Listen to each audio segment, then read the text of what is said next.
guys, I hope everyone's doing really well. I'm sorry it's been such a long time since my last video. So semester 5 is officially over, and there are 4 more semesters left until graduation. The countdown is on.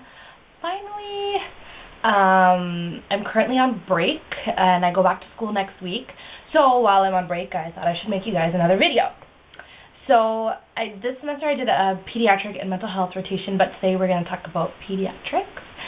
So if you were following my blog, you guys know that I was absolutely terrified of going into peds, and I was just so scared because, you know, they're so small and they cry all the time, and what if they don't like you? So all valid fears. So anyways, I completed my rotation successfully, yay, and it wasn't that bad. I came up with a list of like 8 or 9 tips that I would have liked to know before I went into pediatrics. So I'm going to tell them to you guys. Hopefully you either are doing the pediatric rotation soon, or you can refer to this video when you're doing it. So my first tip is to do your med calculations. So on other units, you know, you don't really do calculations per se when you're giving medications. Like you need to know things, but you're not like sitting there with a calculator writing everything out. In pediatrics, you are. There is no medication that I gave that I didn't do a calculation for. All the meds, the dosages are based on your patient's weight, so things are a little bit different in peds. And there's a lot of liquid meds, not a lot of pills, because a lot of like kids can't take pills, so it makes sense. Yeah, the med routine is a little bit different, so I would be prepared for that. So just do all your calculations.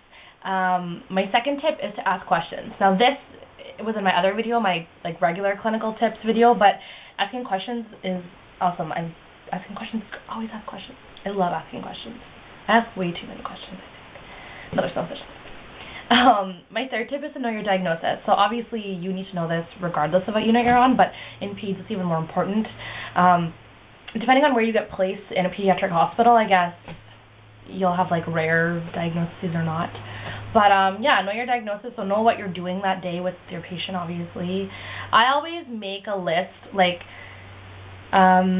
so with us, we get our assignments the night before, so I would always go and write out like a schedule of what I was going to do that day, which I found really helpful. I mean, it doesn't always work out, but it's nice to have something to look at. Enlist the help of the parents. So the hospital that I was at really focused on family-centered care. Everything was done around the family. It wasn't really about this is a patient and it's just the child. It was this child is part of a family. So a lot of the patients had like parents in the rooms with them and like sleeping there and always there, obviously, depending on how old your patient is. But definitely enlist the help of the parents. If you don't understand a diagnosis or you're having trouble like getting this kid to cooperate with you, these are the parents. They know this child better than anyone. Use their help, and they're always more than willing. Like, don't be afraid to ask for their help. Like, I would most often go to the parents before I went to the nurses to be like, I need to give a medication, can you help? And they'd be like, yeah, for sure. So yeah, take the time to build rapport. Now, with an adult setting, you kind of go in, you say, hi, my name is so-and-so, I'm going to be your nurse today, you know, here's some pills, let me check your name band, can you take them? So it's easy, right? But with kids, it's not that easy. Sometimes they don't want to take it, or they're scared of you, or they have stranger anxiety, or they don't want anything to do with you, or they're just not willing to cooperate that day, and they decided that they're not going to do anything at all. It happens. So take the time to build this rapport. Like, I would utilize the playrooms. Like, we had these huge playrooms on our floor, and I would just go up to the kids and be like, do you want to go play? And we would run off and go play.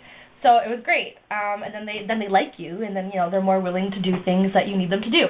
So take this time to build rapport with them. Use all your developmental theories that you learn, and really understand like where the kid is developmentally, and get them to like you, because they'll be on your side. Use play is actually my next tip, which I just already talked about. So yeah, use play to get the children to do what you want, or to like you, or build a relationship. And you can also use play to help the children understand what's going on.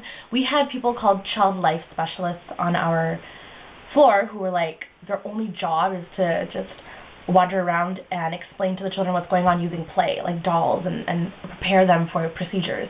So they are really important, but utilize them and use play. Like, just play. It's fun. You get to play in clinical. Understand that everything won't be happening on your schedule. So because, especially when you're dealing with children who are like 2, 3, 4, 5, just because there's a med at 10 o'clock doesn't mean that med's going to be given at 10 o'clock.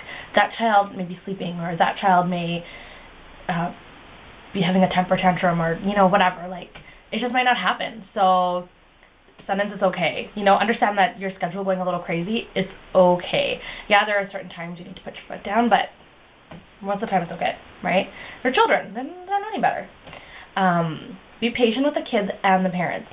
So understand, going with this concept of family-centered care, that not only are these children really scared, their parents are probably terrified that this is their child in a hospital, something is wrong with them, and they have to stay overnight. Like, that's terrifying for a parent. So I think trying to understand from parents' perspective and trying to include them in your care, or just trying to be inclusive, is really great, and I think they really appreciate it.